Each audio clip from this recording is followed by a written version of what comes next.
ኢትዮጵያ እንደ አልሸባብ ያሉ የሽብር ቡድኖችን በመዋጋት ቀጣናዊና አህጉራዊ ሰላም እንዲረጋገጥ የበኩሏን በትኩረት እየሰራች ትገኛለች አሉ አፈጉባኤ ታገሰ ጫፎ።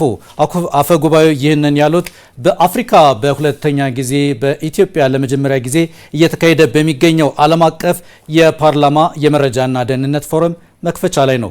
ፎረሙ በህግ አውጭና በአስፈጻሚው መረጃ ደህንነት መካከል ያለውን ክፍተት ማጥበብና ዓለም የደረሰበትን ደረጃም በሚመጥን መልኩ የሚሰሩ ስራዎችን ለመገምገምም ያለመ ነው ተብሏል። አለምሰገድ አሳ የተጨማሪ መረጃዎችን ሊነግረን በቀጥታ መስመራችን ላይ ይገኛል። አለምሰገድ እንደምን አለ? የያዝካቸው መረጃዎች አድርሰን። አመሰግናለሁ ለይኩን። በዛሬው ዕለት ኢትዮጵያ ትልቅ ሁነት ነው ያስተናገደች የምትገኘው። በተለይም ፓርላማ የመረጃና የደህንነት ፎረም ነው በአፍሪካ ለሁለተኛ ጊዜ በኢትዮጵያ ደግሞ ለመጀመሪያ ጊዜ እያስተናገደች የምትገኘው ማለት ነው። እንደምናስታውሰው ይሄ ፎረም የተመሰረተው እንደ አውሮፓውያኑ የዘመን ቀመር በ2014 በቀድሞ የአሜሪካ ኮንግረስ አባል ሮበርት ፔቲንገር አማካኝነት ነው ማለት ነው።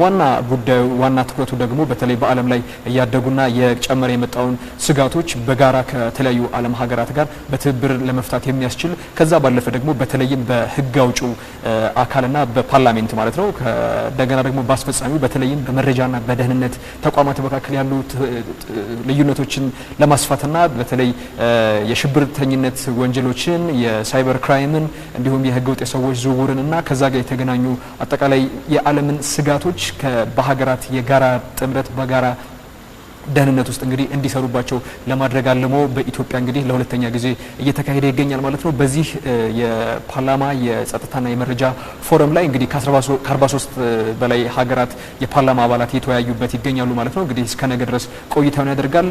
እንደምናውቀው በተለይ አሁን ዓለም በተለይ በሽብርተኝነት፣ በህገወጥ የሰው ዝውውር፣ በስደተኝነትና ከሌሎች ከሳይበር ክራይም ጋር በተገናኙ እንግዲህ በርካታ ፈተናዎችን እያስተናገደች ትገኛለች። ስለዚህ ይህንን ፈተና ለመጋፈጥ ደግሞ በተለይ የሀገራት የጋራ ጥምረት ወሳኝ ከመሆኑ ጋር ተያይዞ ኢትዮጵያም አሁን ላይ እየሰራችው ያለው በዲጂታል መልኩ እየሰራችው ያለው ስራ ይታወቃል። እንዲሁም ሽብርተኝነትን በመዋጋት በተለይ ደግሞ በምስራቅ አፍሪካ ቀጠና የሚገኙን የአልሸባብን ጨምሮ ሌሎች ከአክራሪነት ጋር በተገናኙ የሽብር ቡድኖችን በመዋጋትና የቀጠናውን እንዲሁም የአህጉሪቱን ሰላም በማስጠበቅ ሂደት ኢትዮጵያ ከፍተኛ ሚና አላት። በዚህም በሰራችው ስራ እንግዲህ ይሄ ትልቅ ዓለም አቀፍ ሁነት በዚህ በአዲስ አበባ በኢትዮጵያ ሕዝብ ተወካዮች ምክር ቤት እንዲካሄድ አድርጓል ማለት ነው። ኢትዮጵያ ሕዝብ ተወካዮች ምክር ቤት ዋና አፈ ጉባኤም ታገሰ ጫፎ በመክፈቻው ላይ ንግግር አድርገው ነበረ። በተለይ ኢትዮጵያ ሽብርተኝነትን ለመዋጋት ትልቅ ትኩረት ሰጥታ እየሰራች እንደምትገኝ አጽንኦት ሰጥተው በመክፈቻ ንግግሩ ላይ ሀሳባቸውን አጋርተዋል ማለት ነው። እንግዲህ እንደምናውቀው ኢትዮጵያ ዲሞክራሲንም ለማሳደግ እንግዲህ አዎንታዊ ስራ እየሰራች የምትገኝበት ወቅት ላይ ይሄ የፓርላማ የመረጃና የደህንነት የጸጥታ ፎረም መካሄዱ ደግሞ ልዩ ያደርገዋል ብለዋል። ምክንያቱም እንደምናስታውሰው የኢትዮጵያ 7ኛውን ጠቅላላ ምርጫ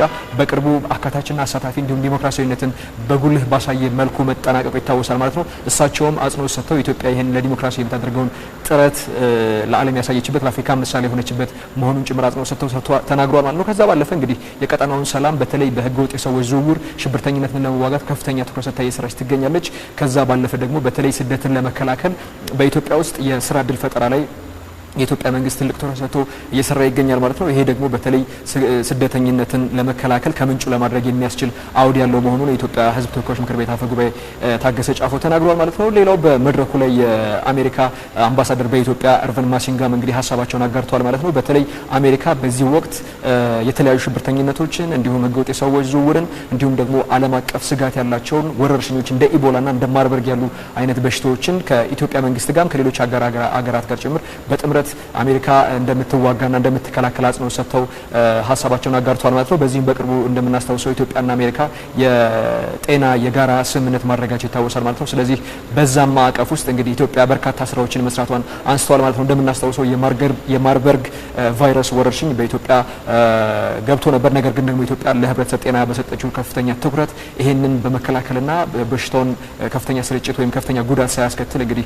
በከፍተኛ ሁኔታ በፍጥነት የተቆጣጠረችበት መንገድ በራሱ እንግዲህ አዎንታዊ ሚና ያለው ወይም ደግሞ ለዓለም ምሳሌ መሆን የሚችል በሆነ መልኩ ተነስቷል ማለት ነው። እንግዲህ አጠቃላይ የዚህ ፓርላማ የመረጃና የደህንነት ፎረም እንግዲህ ሀገራት ሲተባበሩ በጋራ ሲቆሙ የሚያጋጥሙ ስጋቶችን ለዓለም ስጋት የሆኑ ሽብርተኝነትን፣ ህገወጥ የገንዘብ ዝውውርን በተለይ ደግሞ በዲጂታል ፋይናንሲንግ ላይ እንግዲህ ህገወጥ ስራዎች ይሰራሉ። በተለይ ይሄ ዳርክ ዌብ በሚባለው መልኩ ማለት ነው። ስለዚህ እሱንም ለመቆጣጠርና አዋጆችን ህጎችን ለማውጣት በተለይ ህግ አውጪው አካል የህዝብ ተወካዮች ምክር ቤት ሊሆን ይችላል፣ እንዲሁም ደግሞ በፓርላማ ስርዓት ውስጥ ያሉ ህግ አውጪው አካል ከህግ አስፈጻሚው በተለይም ከመረጃና ከደህንነት ተቋማት ጋር በቅንጅት በመስራት እንግዲህ የዜጎችን የሀገራትን እድገት የዜጎችን ሉዓላዊነትና ደህንነት ለማስጠበቅ የሚያስችል አውድ ይዞ የተከናወነ ሁነት ነው ማለት ነው። ላይኩን